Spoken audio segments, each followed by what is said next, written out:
పెద్ద మనుషులు ఇక మాట తప్పము అని నిర్ణయం చేసుకున్నారు అని గుర్తేమి అని అడిగారు. తాంబూలాలు మార్చుకుంటారు. అందుకే తాంబూలాలు ఇచ్చుకున్నారండి అంటారు. ఏమంటే వాళ్ళ ఇంట్లో నిశ్చితార్థం అయిపోయింది అంటారు. నిశ్చితార్థం అయిపోయిందంటే ఏం చేస్తారంటే దాంట్లో వైదికమైనటువంటి క్రతువేం లేదు. వైదిక ప్రక్రియకు భంగపాటు కాని పని చెయ్యాలి. వైదిక ప్రక్రియకు భంగపాటు కలిగేటటువంటి పని చెయ్యకుండా ఉండడానికి నిశ్చితార్థం అని పేరు. అనగా మీరు నన్ను ఇంకోలా అనుకోను అంటే నేను మీకు మాట చెప్తాను. నిశ్చితార్థం నాడు పెళ్లి కొడుకు పెళ్లి కూతురికి ఉంగరం పెట్టాడు అనుకోండి, అంటే ఆ పెళ్లి దేనితో ప్రారంభమవుతోంది అంటే దేవతలను, తల్లిదండ్రులను, వైదిక ప్రక్రియను, వేదమును, గాయత్రిని అవమానించడంతో ప్రారంభమవుతోందన్నమాట ఆ దాంపత్యం. ఎందుకని? ఎలా ముట్టుకుంటాడు పరపురుషుడు? తాళి ఎక్కడ కట్టాడు? జీలకర్ర బెల్లం ఎక్కడ పెట్టాడు? ఈయన కన్యాదానం ఎక్కడ చేశాడు? చెయ్యకుండా ఆ అమ్మాయిని పుట్టుకుని నువ్వు నా భార్యవి అన్న భావనతో ఆభరణాన్ని ఎలా పెడతాడు? అసలు ఆభరణం పెట్టచ్చా? పెట్టకూడదు. ఆఖరణ పెళ్లికి చిట్ట చివర నాకబలి అని చేస్తారు. నాకబలి అని పేరు దానికి. అది ఇవాళ నాగవల్లి నాగవల్లి అంటున్నారు. నాకబలి అంటే ఏమిటో తెలుసా అండి? పెళ్లిలోనే సాలంకృతం చేస్తారు పిల్లని. సాలంకృత కన్యాదానం అని తీసుకొచ్చి కూర్చోబెడతారు. తన భార్య అయిన తర్వాత జీలకర్ర బెల్లం పెట్టి మంగళసూత్రం కట్టేంత వరకు ఆమె పక్కన కూర్చునే అధికారం ఈయనకి లేదు. కన్యాదాత పెళ్లి భోజనాలు ఎప్పుడు పెట్టాలో తెలుసా అండి? పెళ్లి చేశాక. ఎందుకు పెడుతున్నావు భోజనాలు? వాళ్ళకేం పెళ్లి అవ్వలేదుగా ఇంకా. ఎవరికి వేయాలి మేము అక్షతలు? మీరు నన్ను పెళ్లికి పిలిచారండి, ఇవాళ రాత్రి 2 గంటలకు పెళ్లి, ఇవాళ రాత్రి 7ంటికి భోజనాలు. నేను వచ్చి భోజనం చేశాను. ఎందుకు చేశాను? రేపు మీ ఇంట్లో పెళ్లి కాబట్టి. ఇప్పుడు నేను ఎవరికైనా అక్షతలు? వాళ్ళిద్దరూ వచ్చి నాకు పెళ్లికి వెళ్ళాలంటే అసహ్యం. ఎందుకో తెలుసా అండి? వాడి కర్ణుడు కవచకుండలాలతో పుట్టినట్టు వాడు బూట్లు వేసుకుని ఉంటాడు. వాడి నమస్కారం ఏంటి? వాడికి నేను అక్షతలు ఏంటి? ఎందుకు ఇవ్వడం వాడికి నేను? వాడికి అసలు నమస్కారం చేసే యోగ్యతతో ఏ పెళ్లి కొడుకు ఉండడు. వాడు ఎప్పుడు అసలు బూట్లు విప్పి పెద్దలు వస్తారా మనకు అక్షతలు వేస్తారు. మన జీవితం ఆ అక్షతల మీద ఆధారపడింది. మనం వారి కాళ్ళకి నమస్కారం ఎలా చేస్తాం? బూట్లు వేసుకుని. అందుకని మనం చెప్పులు లేకుండా నిలబడి ఉందామని ఏ పెళ్లి కొడుకు నుంచి ఉంటున్నాడు ఈ రోజున? ఎవ్వడికి అక్కర్లేదు. వాడు కర్ణుడు పుట్టినట్టు వాడు బూట్లు వేసుకు పుట్టినట్టు బూట్లు వేసుకుని ఉంటాడు అక్కడ. పెళ్ళి అవ్వదు. ఇంకా తెల్లవారుజామున పెళ్లి. ఈ అమ్మాయి వీడు పక్క పక్కనే కూర్చుంటారు. ఇక మళ్ళీ నువ్వు తాళి కట్టాక పక్కన కూర్చోబెట్టడం ఎందుకు? అసలు నిశ్చితార్థానికి ఆడపిల్లని మగపిల్లని కలిపి కూర్చోబెట్టమని ఏ వేదం చెప్పింది? ఎక్కడ ఏ శాస్త్రంలో ఉందండి? అది అవమానం. గాయత్రికి అవమానం, వేదానికి అవమానం. అదేంటిది? ఎలా కూర్చోబెడతారు? మీకు ఎక్కడుంది అధికారం? జీలకర్ర బెల్లం పెట్టే వరకు పక్కన కూర్చోడానికి వీల్లేదు. మీరు కన్యాదానం చేశారు కాబట్టి మీకంత పుణ్యరాశి మీకు వచ్చింది కాబట్టి ఈ సంతోషంలో మీరు వచ్చిన వాళ్ళందరికీ భోజనం పెడుతున్నారు, పలహారం పెడుతున్నారు. వాళ్ళందరూ సంతోషంగా ఇద్దరి తల మీద అక్షతలు వేసి అన్యోన్య దాంపత్య సిద్ధిరస్తూ పుత్రపౌత్రాభివృద్ధిరస్తూ అంటున్నారు. వీడికి పెళ్ళము లేదు, ఆ అమ్మాయికి మొగుడు లేడు. పుత్రపౌత్రాభివృద్ధిరస్తూ అని ఎలా వేస్తున్నావు ఇద్దరికి? వాళ్ళిద్దరికీ అక్షతలు వేసి మీ ఇద్దరికీ పిల్లలు పుట్టాలని చెప్తే వాళ్ళిద్దరిని వ్యభిచారం చేయించిన దోషం నీకు వచ్చింది. ఏది ఎక్కడ పెట్టి జీలకర్ర బెల్లం ఎక్కడ పెట్టుకున్నారండి? మంగళసూత్రం ఎక్కడ కట్టారని కుర్చీల్లో కూర్చోబెట్టి అక్షతలు ఇస్తున్నారు మీరు. ఏది వేదం మీద మర్యాద మీకు? పెళ్లికి ముందు భోజనాలు ఏంటి? పెళ్లికి ముందు రోజు రాత్రి భోజనాలు ఏంటి? పెట్టుకుంటే మీ బంధువులకి పెట్టుకోండి. ఊళ్ళో వాళ్ళకి ఏ అధికారంతో పెడతారు మీరు? ఇది ఒక అర్థరహితమైనటువంటి సిద్ధాంతం. ఇది ఎక్కడి నుంచి వచ్చిందో నాకు తెలియదు. ఇవాళ నిశ్చితార్థం అంటే ఏమిటంటే అసలు పెద్దలు వెర్రేళ్లలా కూర్చుని ఉంటారు. వీడు దానికి ఉంగరం దొరుకుతాడు, ఇది వాడికి దండేస్తుంది. వీళ్ళిద్దరూ ఫోటోలు దిగుతారు, వీడియోలు తీసుకుంటారు. మీరు ఇంకా ఊరుకుంటే మీరు అక్కడ ఉంటారు, వాళ్ళిద్దరూ మోటార్ సైకిల్ మీద ఎక్కడికో వెళ్ళొస్తారు. అంటే నా ఉద్దేశం గుడికో గోపురానికో అయి ఉండదు. ఏ అధికారంతో వెళ్ళారండి గుడికి వాళ్ళిద్దరు? వాళ్ళిద్దరు వెళ్ళాక మేము కాబోయే దంపతులమన్న భావనతో వెళ్ళారా వాళ్ళు? ఎలా వెడతారు వాళ్ళిద్దరు గుళ్ళోకి? ఏ ఈశ్వరుడి మ్రోలకి అదా వెళ్ళడం?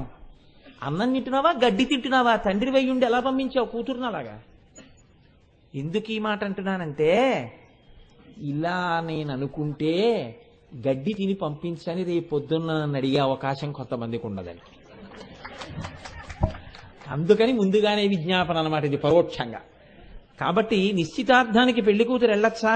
ఒక్క నాటికి వెళ్ళకూడదు. అది వైదిక తిరస్కారం. ధర్మశాస్త్రంలోనే ఉంది. దీనికి మాకు ఆచారం ఉందండి అంటే అది ఏ ఆచారం అయినట్టు? మాకు వేదాన్ని తిరస్కరించడం ఆచారం అని చెప్పినట్టు. అసలు అలా చెప్పచ్చా? ఒక్కనాటికి చెప్పకూడదు. కాబట్టి మా ఇంట్లో తాంబూలాలకు ఆడపిల్లని తీసుకొస్తామండి, ఆచారం మాకేమిటి? బుర్రలేని ఆచారం. అలా ఏం ఉండదు లోకంలో. కాబట్టి సరే, ఇదంతా సామాన్యుని సణుగుడు. ఎందుకు అంటారేమో అంటే, తాంబూలం అనేటటువంటిది పెద్దలు మార్చుకుంటారు. పెద్దలు నిశ్చితార్థము అన్నది వైదిక ప్రక్రియ కాదు, అది శుభలేఖ పడడానికి హేతువు పడుతోంది. వీళ్ళు నిర్ణయించారు, మా అమ్మాయి ఈ గోత్రంలో పుట్టింది, మా వంశం ఇది, మా వంశంలో మా నాన్నగారు ఇది, మా తాతగారు ఇది, మా ముత్తాతగారు ఇది అని నేను చెప్పుకుంటాను. చెప్పుకుని నేను చెప్పుకుంటే నమ్ముతారు, నమ్మకపోతారు. వీడి గురించి వీడు చెప్పేస్తున్నాడు అనుకుంటారు. అందుకని నా ఇంటి పురోహితుడితో నేను వెడతాను. ఆయన చెప్తారు, వీరి తండ్రి గారు ఇదండి, వీరి తాతగారు ఇదండి, వీరి ముత్తాతగారు ఇదండి, వీరి గోత్రం ఇదండి, వీరి వేదం ఇదండి, వీరి శాఖ ఇదండి అని అన్నీ చెప్తారు. అవతల పురోహితుడు అవతల వారి గురించి చెప్తాడు, వీరి తండ్రి గారిది, తాతగారిది, ముత్తాతగారిది అని చెప్తారు. ఇప్పుడు ఈ పిల్ల గురించి పిల్లాడి గురించి తెలుసున్న వాళ్ళు కాబట్టి విచారణ చేస్తారు. బాగుంది, 5 సరిపోవాలి. అది తుల్యశీల వయోవృత్తాం తుల్యాభిజన లక్షణాం.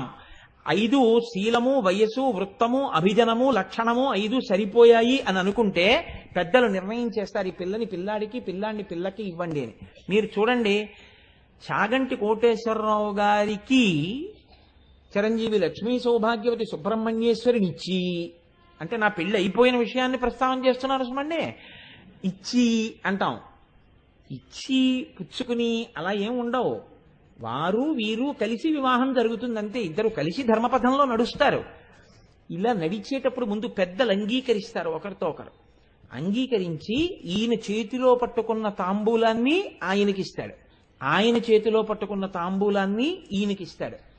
తమలపాకులలో పెట్టబడిన 2 అరటిపళ్ళు అంత గొప్పవి. 2 అరటిపళ్ళు పెట్టి తమలపాకుల్లో వక్కలు వేసి మార్చుకుంటే ఇక ఆ పెళ్లి నిశ్చయమైపోయినట్లే. ఇంకా ఇంతకన్నా మంచి సంబంధం ఏదో వచ్చిందనుకోండి, అప్పుడు మీరు ఏమనుకోకుండా అబద్ధాలు అనకూడదు. ఇక నిశ్చితార్థం అయిపోతే ఆ పెళ్లి అయిపోయినట్టు లెక్క.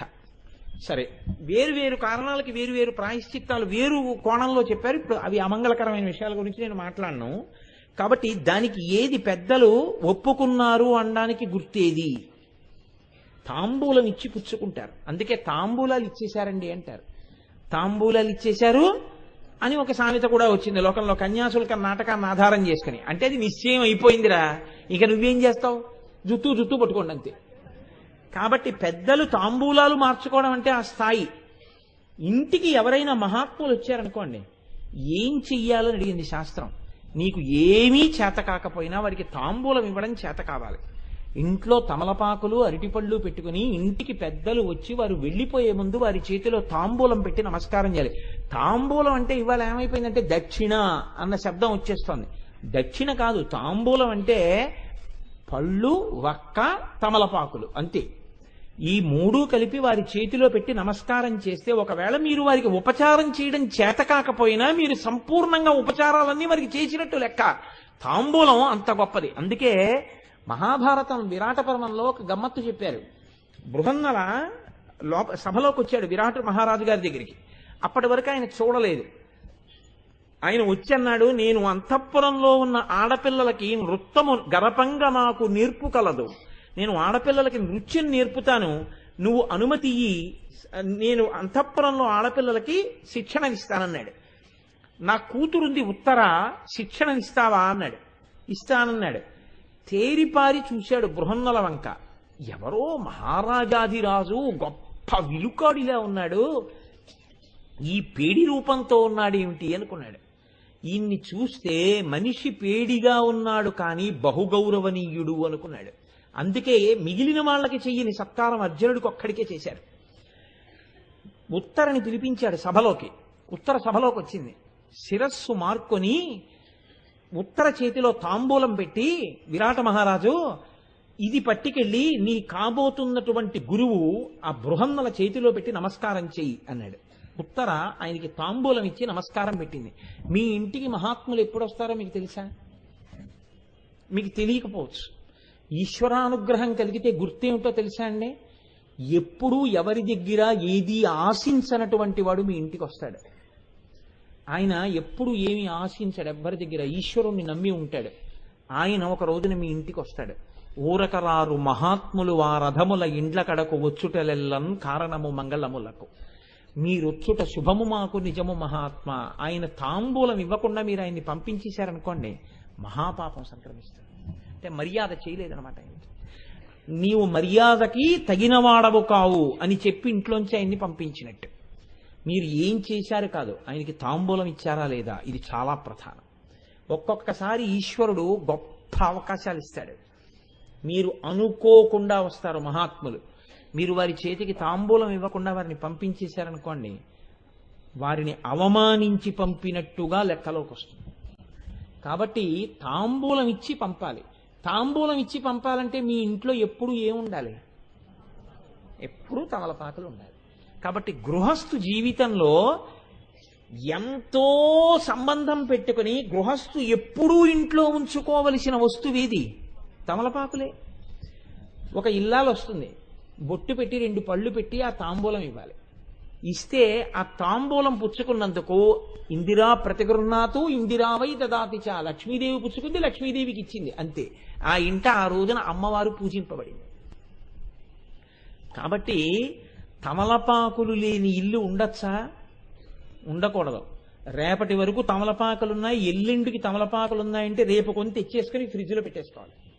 ఇప్పుడంటే ఫ్రిడ్జులు ఉన్నాయి, ఫ్రిడ్జులు లేని రోజుల్లో కూడా తమలపాకులు ఇంట్లో లేకుండా ఉండేవారు కదా, తమలపాకులు ఇంట్లో ఉంటాయి. ఇప్పుడు చెప్పండి, అమ్మవారు తాంబూలం మామూలుగా వేసుకుంటోందా, మీకు ఇవన్నీ చెప్పించాలని అనుకుంటోందా? నాకు చెప్పండి. ఇప్పుడు తమలపాకుకే ఇంత గొప్ప ఉంటే అమ్మవారి తాంబూల ప్రసాదం ఎంత శక్తివంతమై ఉంటుంది?